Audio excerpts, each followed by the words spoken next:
Vous écoutez la leçon biblique de l'Église de la Science chrétienne indépendante de Plainfield, située à Plainfield, New Jersey, États-Unis d'Amérique. Leçon du dimanche 25 juin 2023. Sujet: la science chrétienne. Texte d'or, 2 Timothée. Efforce-toi de te présenter devant Dieu comme un homme éprouvé, un ouvrier qui n'a point à rougir, qui dispense droitement la parole de la vérité. Lecture alternée, Psaume. Enseigne-moi, Éternel, la voie de tes statuts, pour que je la retienne jusqu'à la fin. Donne-moi l'intelligence pour que je garde ta loi et que je l'observe de tout mon cœur. Conduis-moi dans le sentier de tes commandements, car je l'aime. Incline mon cœur vers tes préceptes et non vers le gain. Détourne mes yeux de la vue des choses vaines. Fais-moi vivre dans ta voie. Accomplis envers ton serviteur ta promesse. Voici, je désire pratiquer tes ordonnances. Fais-moi vivre dans ta justice. La Bible. Ainsi parle l'Éternel. N'imitez pas la voix des nations, et ne craignez pas les signes du ciel, parce que les nations les craignent. La seconde année du règne de Nebuchadnezzar, Nebuchadnezzar eut des songes. Il avait l'esprit agité et ne pouvait dormir. Le roi fit appeler les magiciens, les astrologues, les enchanteurs et les chaldéens pour qu'ils lui disent ses songes. Le roi leur dit : « J'ai eu un songe. Mon esprit est agité et je voudrais connaître ce songe. » Les Chaldéens répondirent au roi en langue araméenne : « Ô roi, vis éternellement. Dis le songe à tes serviteurs et nous en donnerons l'explication. » Le roi reprit la parole et dit aux Chaldéens : « La chose m'a échappé. Si vous ne me faites connaître le songe et son explication, vous serez mis en pièces, et vos maisons seront réduites en un tas d'immondices. » Les Chaldéens répondirent au roi : « Il n'est personne sur la terre qui puisse dire ce que demande le roi. Aussi, jamais roi, quelque grand et puissant qu'il ait été, n'a exigé une pareille chose d'aucun magicien, astrologue ou chaldéen. » Là-dessus, le roi se mit en colère, et s'irrita violemment. Il ordonna qu'on fasse périr tous les sages de Babylone. Et l'on cherchait Daniel et ses compagnons pour les faire périr. Et Daniel se rendit vers le roi et le pria de lui accorder du temps pour donner au roi l'explication. Alors le secret fut révélé à Daniel dans une vision pendant la nuit, et Daniel bénit le Dieu des cieux et dit : « Béni soit le nom de Dieu, d'éternité en éternité. À lui appartiennent la sagesse et la force. C'est lui qui donne la sagesse aux sages et la science à ceux qui ont de l'intelligence. Il révèle ce qui est profond et caché. Il connaît ce qui est dans les ténèbres, et la lumière demeure avec lui. Dieu de mes pères, je te glorifie et je te loue de ce que tu m'as donné la sagesse et la force, et de ce que tu m'as fait connaître ce que nous t'avons demandé, de ce que tu nous as révélé, le secret du roi. » Alors le roi Nebuchadnezzar tomba sur sa face et se prosterna devant Daniel, et dit : « En vérité, votre Dieu est le Dieu des dieux et le Seigneur des rois, et il révèle les secrets, puisque tu as pu découvrir ce secret. » Ensuite le roi éleva Daniel, et lui fit de nombreux et riches présents. Il lui donna le commandement de toute la province de Babylone, et l'établit chef suprême de tous les sages de Babylone. Jésus parcourait toute la Galilée, enseignant dans les synagogues, prêchant la bonne nouvelle du royaume, et guérissant toute maladie et toute infirmité parmi le peuple. Comme Jésus était à table dans la maison, voici, beaucoup de publicains et de gens de mauvaise vie vinrent se mettre à table avec lui et avec ses disciples. Les pharisiens virent cela, et ils dirent à ses disciples, « Pourquoi votre maître mange-t-il avec les publicains et les gens de mauvaise vie ?» Ce que Jésus ayant entendu, il dit, « Ce ne sont pas ceux qui se portent bien qui ont besoin de médecins, mais les malades. Allez, et apprenez ce que signifie « Je prends plaisir à la miséricorde et non au sacrifice. Car je ne suis pas venu appeler des justes, mais des pécheurs. » Puis, ayant appelé ses 12 disciples, il leur donna le pouvoir de chasser les esprits impurs et de guérir toute maladie et toute infirmité.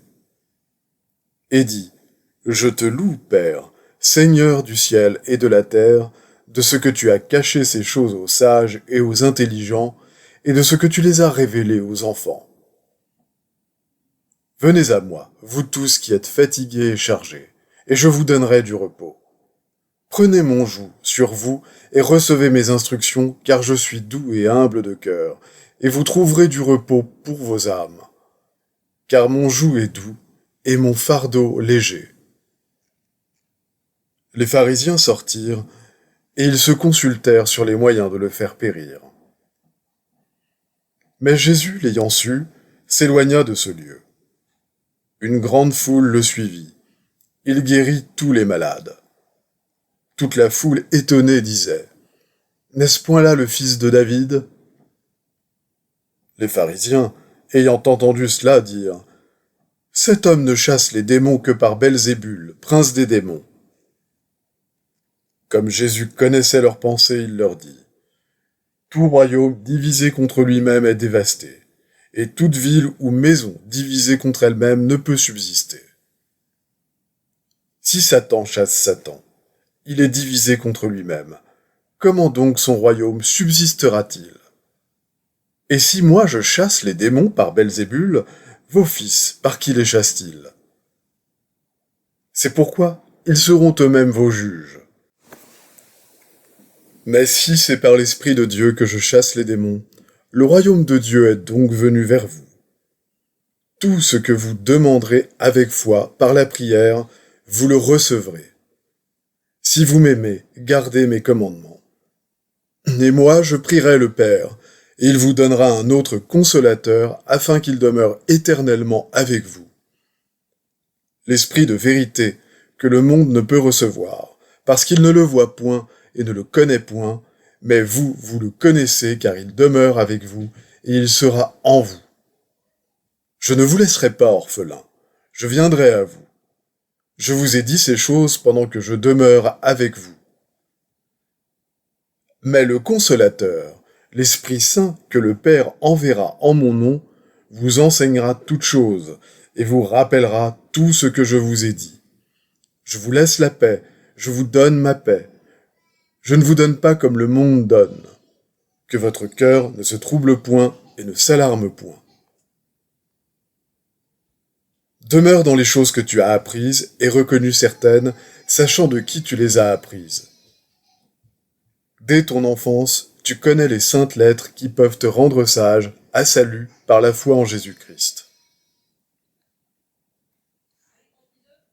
Toute écriture est inspirée de Dieu et utile pour enseigner, pour convaincre, pour corriger, pour instruire dans la justice, afin que l'homme de Dieu soit accompli et propre à toute bonne œuvre. Je vais maintenant lire les passages corrélatifs tirés du livre d'études de la science chrétienne, Science et santé, avec la clé des Écritures de Mary Baker Eddy. Comprendre Dieu est l'œuvre de l'éternité et exige une consécration absolue de la pensée, de l'énergie et du désir. Tout ce que nous savons exactement concernant l'esprit nous vient de Dieu, le principe divin, et nous est enseigné par le Christ et la science chrétienne. Si cette science a été apprise à fond et convenablement assimilée, nous pouvons connaître la vérité avec plus d'exactitude que l'astronome ne peut connaître les étoiles ou calculer une éclipse. Cette lecture par l'entendement est l'opposé de l'occultisme. Elle est l'illumination de la compréhension spirituelle qui démontre les capacités de l'âme, non du sens matériel.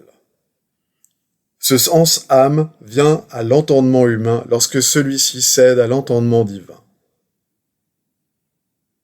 Bien que ce volume contienne la science complète de la guérison entendement, ne croyez nullement pouvoir absorber tout ce que signifie la science par la seule lecture de ce livre. Ce livre demande à être étudié, et la démonstration des règles de la guérison scientifique vous établira fermement sur le fondement spirituel de la science chrétienne. Cette preuve vous élève bien au-dessus des fossiles périssants de théories déjà surannées, et vous met à même de saisir les faits spirituels de l'être, jusqu'ici inaccessibles et apparemment obscurs. Notre maître guérit les malades, pratiqua la guérison chrétienne et enseigna à ses disciples les généralités du principe divin de cette guérison. Mais il ne laissa aucune règle définie pour démontrer ce principe qui guérit la maladie et la prévient. Il restait à découvrir cette règle en science chrétienne. La science chrétienne, comprise, coïncide avec les Écritures et soutient logiquement et démonstrativement tous les points qu'elle avance. Autrement, elle ne serait pas la science et ne pourrait fournir ses preuves. Elle présente le calme et clair verdict de la vérité contre l'erreur, prononcé et illustré par les prophètes, Jésus et ses apôtres, ainsi qu'en témoignent les Écritures d'un bout à l'autre. La science chrétienne et le christianisme ne font qu'un.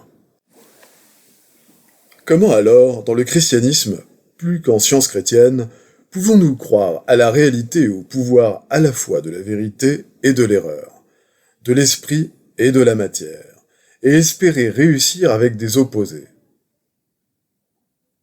Notre maître annula la loi matérielle en guérissant contrairement à cette loi. Nous nous proposons de suivre l'exemple du maître. Nous devrions subordonner la loi matérielle à la loi spirituelle. Voici 2 points essentiels de la science chrétienne. Ni la vie, ni l'homme ne meurt, et Dieu n'est pas l'auteur de la maladie. La science chrétienne apporte au corps la lumière de la vérité qui fortifie et purifie. La science chrétienne agit comme un altérant neutralisant l'erreur par la vérité. Elle change les sécrétions, chasse les humeurs, dissout les tumeurs, détend les muscles raidis et remet en bon état les os carriés. L'effet de cette science est de secouer l'entendement humain afin de produire un changement de base pour que sur cette nouvelle base, il puisse céder à l'harmonie de l'entendement divin. Les expériences ont prouvé le fait que l'entendement gouverne le corps, non dans un cas isolé, mais dans tous les cas. Les facultés indestructibles de l'esprit existent sans les conditions de la matière et aussi indépendamment des fausses croyances d'une prétendue existence matérielle. Lorsque nous perdons la foi dans le pouvoir guérisseur de Dieu, nous manquons de confiance dans le principe divin qui démontre la science chrétienne, et nous ne pouvons alors guérir les malades. Nous ne pouvons pas davantage guérir à l'aide de l'esprit si nous fixons notre pensée sur une base matérielle. La science montre que les opinions et les croyances mortelles contradictoires et matérielles produisent en tout temps les effets de l'erreur. Mais cette atmosphère de l'entendement mortel ne peut détruire la moralité et la santé si on lui oppose promptement et avec persistance la science chrétienne. La vérité et l'amour sont un antidote contre ce miasme mental et ainsi fortifient et soutiennent l'existence. Les connaissances inutiles acquises au moyen des 5 sens ne sont que temporelles. Les conceptions de l'entendement mortel, le produit des sens, non de l'âme, esprit, et elles symbolisent tout ce qui est mauvais et périssable. Les sciences naturelles, comme on les appelle généralement, ne sont réellement ni naturelles ni scientifiques, parce qu'on les déduit de l'évidence des sens matériels. Les idées, en revanche, naissent de l'esprit. La science divine est absolue et ne tolère pas que l'on s'arrête à mi-chemin dans l'étude de son principe et de sa règle, l'établissant par la démonstration. La science chrétienne ne fait pas exception à la règle générale selon laquelle on n'atteint pas à l'excellence dans un domaine sans y consacrer tous ses efforts. On ne peut disperser ses efforts et en même temps atteindre le but. Il est impossible d'avancer rapidement dans la démonstration de cette science si on se livre à d'autres occupations. L'élucidation de la science chrétienne se trouve dans son sens spirituel, et ses disciples devront acquérir ce sens pour saisir la signification de cette science. Si la science chrétienne fait disparaître les dieux populaires, le péché, la maladie et la mort, c'est le Christ, la vérité, qui détruit ces maux et en prouve ainsi le néant. Le songe que la matière et l'erreur sont quelque chose devra céder à la raison et à la révélation. Les mortels verront alors le néant de la maladie et du péché, et le péché et la maladie disparaîtront de la conscience. On verra que l'harmonieux est réel et l'inharmonieux irréel. Celui qui comprend la science chrétienne peut guérir les malades en s'appuyant sur le principe divin de la science chrétienne, et cette démonstration pratique est la seule preuve évidente de sa compréhension de cette science. Le pouvoir de la science chrétienne et de l'amour divin est omnipotent. Il est en effet à même de faire lâcher prise à la maladie, au péché et à la mort et de les détruire.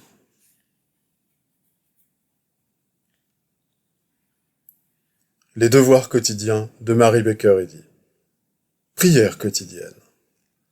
Il sera du devoir de tout membre de cette Église de prier chaque jour. Que ton règne vienne, que le règne de la vérité, de la vie et de l'amour divin soit établi en moi et élimine de moi tout péché. Et puisse ta parole enrichir les affections de toute l'humanité et la gouverner. Règles pour les mobiles et les actes. Ni l'animosité, ni un attachement purement personnel ne doivent déterminer les mobiles ou les actes des membres de l'Église mère. Dans la science, l'amour divin seul gouverne l'homme, et un scientiste chrétien reflète les douces aménités de l'amour en réprouvant le péché et en manifestant un véritable esprit de fraternité, de charité et de pardon. Les membres de cette Église doivent journellement veiller et prier pour être délivrés de tout mal, pour ne pas prophétiser, juger, condamner, conseiller, influencer ou être influencé d'une manière erronée. Vigilance face au devoir. Il sera du devoir de chaque membre de cette Église de se défendre journellement contre la suggestion mentale agressive et de ne pas se laisser entraîner à oublier ou à négliger son devoir envers Dieu, envers son leader et envers l'humanité. Par ses œuvres, il sera jugé et justifié ou condamné.